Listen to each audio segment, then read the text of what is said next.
ഒന്നാമത്തെ ഈ കേരള രാഷ്ട്രീയം എന്താണ്, കേരളം എന്താണ് എന്ന് തിരിച്ചറിവില്ലാത്ത ഒരാൾ പറയുന്നതാണ്. അദ്ദേഹത്തിന് ഇതുവരെ കേരളം എന്താണെന്ന് മനസ്സിലായിട്ടില്ല.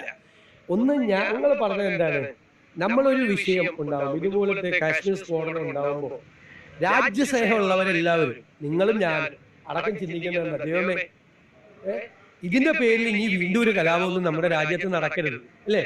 ഒരു കുഴപ്പം ഉണ്ടാകരുത്. അതല്ലേ നമ്മൾ പറഞ്ഞല്ലോ. എന്നോട് ചോദിച്ചപ്പോൾ ഞാൻ പറഞ്ഞു, രാഷ്ട്രീയം പറയേണ്ട സമയമല്ല. കേന്ദ്ര ഗവൺമെന്റിനെ കുറ്റപ്പെടുത്താൻ പോലും നമ്മൾ ആരും തയ്യാറായില്ല. നമ്മൾ രാജ്യം ഒറ്റക്കെട്ടായി നിൽക്കണം.